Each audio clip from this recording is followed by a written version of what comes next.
Lotus reality and agro farming వారు premium farm land projects మన పొలం ఫేజ్ 1, 2 మరియు 3 కంప్లీట్ చేసుకొని మన పొలం phase 4 Wasar village at Narayana Khed లో ఆగస్టు 15 ఇండిపెండెన్స్ డే రోజు గ్రాండ్ లాంచ్ చేయడం జరుగుతోంది.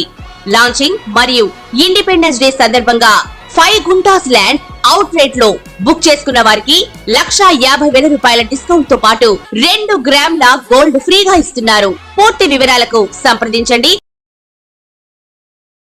2024 సంవత్సరము అక్టోబర్ మాసంలో సింహరాశిలో జన్మించినటువంటి వారికి గోచార ఫలితాలు ఎలా ఉన్నాయో తెలుసుకుందాం. సింహరాశి వారికి ఈ అక్టోబర్ మాసంలో సూర్య భగవానుడు ద్వితీయ తృతీయ స్థానాలలో సంచరిస్తున్నాడు. అంటే ద్వితీయ స్థానం ప్రతికూలంగా ఉంటుంది, తృతీయ స్థానము అనుకూలంగా ఉంటుంది. అంటే 16వ తారీఖు వరకు ప్రతికూలంగా ఉంది సూర్యుని యొక్క సంచారము, 16 తర్వాత అనుకూలంగా ఉంది. సూర్యుడు 50% బాగున్నాడు. ఇక కుజుడు 11వ స్థానంలో సంచరిస్తున్నాడు. ప్రారంభంలో అంటే 20వ తారీఖు వరకు 11వ స్థానంలో సంచరిస్తున్నాడు. తదనంతరం ద్వాదశ స్థానంలోకి ప్రవేశిస్తున్నాడు. అంటే కుజ భగవానుడి యొక్క అనుకూలత 70% ఉంది. ఇక బుధుడు 2, 3 స్థానాలలో సంచరిస్తున్నాడు, అనుకూలంగా ఉన్నాడు. గురు దశమ స్థానంలో ప్రతికూలంగా ఉన్నాడు. శుక్రుడు 3, 4 స్థానాలలో అనుకూలంగా ఉన్నాడు. శనైశ్వరుడు 7వ స్థానంలో ప్రతికూలంగా ఉన్నాడు. రాహువు ముఖ్యంగా 8వ స్థానంలో సంచరిస్తున్నాడు. ప్రబల ప్రతికూలమైనటువంటి సంచారం ఇది. కేతువు 2వ స్థానంలో ప్రతికూలంగా సంచరిస్తున్నాడు. ఈ విధంగా గ్రహస్థితి ఉంది. తద్వారా ఈ స్థానాలలో సంచరిస్తున్నారు. కనుక ఓవరాల్గా మనం చూసినట్టయితే మెజారిటీ ముఖ్యమైనటువంటి గ్రహాలు రాహువు, కేతువు, శుక్రుడు, రాహువు, కేతువు, శని, గురువు, ఈ 4 ప్రధానమైనటువంటి గ్రహాలు ప్రతికూలంగా ఉన్నాయి. కాబట్టి ప్రతికూలత ఎక్కువగా ఉంది. అయితే మాసవారీ ఫలితాలపై ప్రభావాన్ని చూపించేటువంటి గ్రహాల లోపల 75% బాగుంది. కాబట్టి తాత్కాలికంగా కొన్ని మంచి పనులు జరిగేటువంటి అవకాశాలు ఉన్నాయి. కొన్ని విషయాలలో మీకు సత్ఫలితాలు కలుగుతాయి. అయితే కొన్నింట ప్రతికూలం ఉంది కనుక వాటిని ఐడెంటిఫై చేసి ఏ కార్నర్స్ లోపల మనకు ప్రతికూలత ఉంది దానిపైన మనం మనసు నిలిపి శ్రద్ధ ఎక్కువ కనబరిచి ఎఫర్ట్స్ ఎక్కువ పెట్టాలి. ఇక ఉద్యోగస్తులకు 3, 4 వారాలు బాగా కలిసి వస్తాయి. 1, 2 వారాలు కొంత ఇబ్బందికరంగా ఉంది. మొదటి 2 వారాలలో ఉద్యోగస్తులకు తోటి ఉద్యోగులతో కలహాలు, హైయప్స్తో అంటే అధికారులతో ఇబ్బందులు, మీ పనితనానికి గుర్తింపు లేకపోవడము, మీరు విమర్శలకు గురి కావడము, మీరు ఎంత పని చేసినప్పటికీ మీ నైపుణ్యానికి గుర్తింపు లేకపోవడం మూలకంగా ఇబ్బందులు ఎదుర్కొనేటువంటి అవకాశాలు బాగా ఉన్నాయి. కనుక ఉద్యోగస్తులు ఆఫీసులో జాగ్రత్తగా ఉండాలి. సాఫ్ట్వేర్ రంగంలో ఉన్నటువంటి వాళ్ళు పనిపైన మనసు నిలపాలి. ఏదో అన్యమనస్కంగా పనులు చేసినట్టయితే మీకు సత్ఫలితాలు ఉండవు. ఇక మార్కెటింగ్ రంగంలో ఉన్నటువంటి వారికి మట్టుకు కొంత కలిసి వస్తుంది. ఏజెన్సీస్ తీసుకొని వర్క్ చేస్తున్నటువంటి వాళ్లకు, వ్యాపారస్తులకు, డిస్ట్రిబ్యూటర్స్కు, తర్వాత ఈ మెడికల్ సైడ్ ఉన్నటువంటి వాళ్లకు,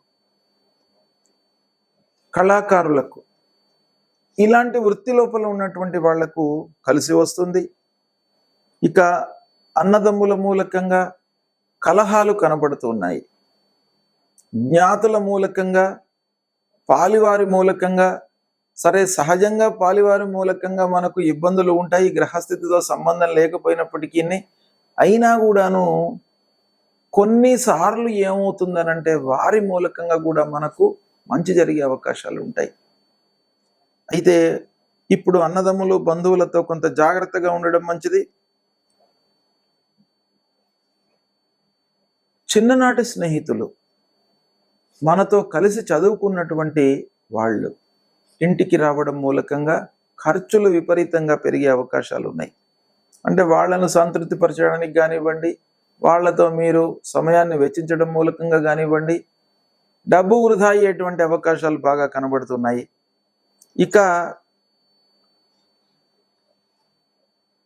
పారిశ్రామికవేత్తలకు 3-4 వారాలలో మిషనరీల మూలకంగా ఇబ్బందులు, యాజమాన్యానికి పనివారికి అంటే కార్మికులకు యాజమాన్యానికి కలహాలు, మనోవైషమ్యాలు కలిగేటువంటి అవకాశాలు బాగా కనబడుతున్నాయి. అనవసరమైనటువంటి తగాదాల మూలకంగా కొన్ని పనులు నిలిచిపోయే అవకాశం కూడాను కనబడుతుంది. ఇక 1-2 వారాలలో వ్యాపారం మట్టుకు సంతృప్తిగానే ఉంటుంది. చివరిలో ఖర్చులు పెరుగుతాయి.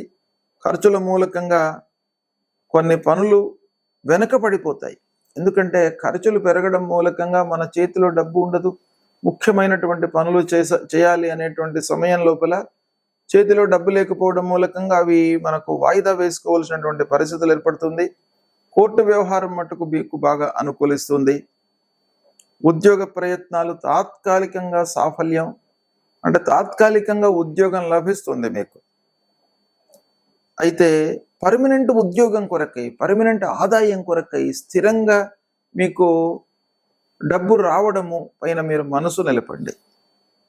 ఇక రుణభారం పెరగకుండా చూసుకోవడం చాలా మంచిది. వృత్తి లోపల కొంత అసంతృప్తి కనబడుతుంది. ఈ విధంగా ఫలితాలు ఉన్నాయి. అయితే ఈ ఫలితాలు ఇలా ఉన్నప్పటికీ మీరు మానవ ప్రయత్నంగా కొన్ని చేయాలి. అయితే గ్రహస్థితి, ఏ గ్రహాలు మనకు ప్రతికూలంగా ఉన్నాయి అనేటువంటి విషయాన్ని చెప్తాను. వాటికి సంబంధించినటువంటి విషయాలపై మీరు మనసు నిలపాలి, ఎఫర్ట్స్ ఎక్కువ పెట్టాలి. భగవంతుడి యొక్క అనుగ్రహం కొరకై మనం పరిహారాలు, పారాయణాలు, స్తోత్ర పారాయణాలు, దేవాలయానికి వెళ్ళడము ఇలాంటివి చేసుకున్నట్టయితే మీకు తప్పకుండా మంచి కలుగుతుంది. అయితే అష్టమ స్థానంలో రాహు ఉన్నాడు. ప్రప్రథమంగా మీరు రాహువును సంతృప్తి పరుచుకోవాలి. అంటే రాహు ప్రీత్యర్థమై రాహు జపం చేసుకోండి. మూలమంత్రం అర్ధకాయం మహావీర్యం చంద్రాదిత్య విమర్దనం సింహికా గర్భ సంభూతం తం రాహుం ప్రణమామ్యహం అనేటువంటి మూలమంత్రాన్ని ప్రతినిత్యం కూడాను చదువుకోండి. దుర్గామాత దేవాలయానికి వెళ్ళండి. అమ్మవారు మిమ్మల్ని అనుగ్రహిస్తారు. రాహు మూలకంగా మనకేంటంటే మతి స్థిమితం లేకుండా చేస్తుంది. అంటే అనవసరమైనటువంటి ఆలోచనలను మనస్సులోకి తీసుకువస్తుంది. తద్వారా మనం చేయవలసినటువంటి పనులపై మనం మనస్సు నిలపలేము. ఇలాంటివి ఈ రాహు మూలకంగా మనకు కలిగే అవకాశాలు ఉంటాయి. కాబట్టి రాహువు యొక్క అనుకూలత కొరకు అమ్మవారిని మీరు పూజించండి. రెండవది శని భగవానుడు. ఆంజనేయ స్వామి దేవాలయానికి వెళ్ళండి, నవగ్రహ దేవాలయానికి వెళ్ళండి. నీలాంజన సమాభాసం రవిపుత్రం యమాగ్రజం ఛాయా మార్తాండ సంభూతం తన్నమామి శనైశ్చరం అనేటువంటి మూలమంత్రాన్ని జపించుకోండి.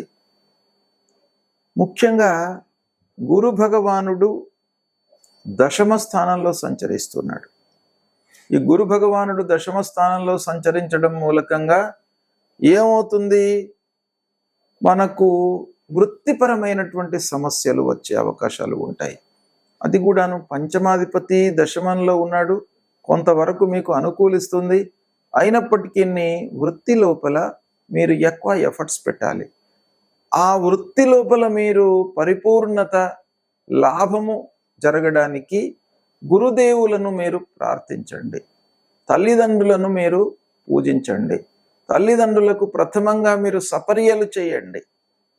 తద్వారా మీకు ఏమవుతుంది, ఆ తల్లిదండ్రులు ప్రథమ గురువులు గనక వారి యొక్క అనుగ్రహం మీకు లభిస్తుంది. ఇది చేసినట్టయితే ఈ పరిహారం మూలకంగా మీకు శుభ ఫలితాలు కలుగుతాయి.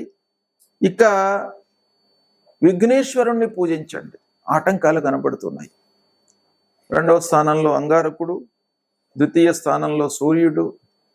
వీటి మూలకంగా ఏమవుతుంది, పనుల లోపల ఆటంకాలు మనకు తెలియకుండా ముందుకు వస్తాయి.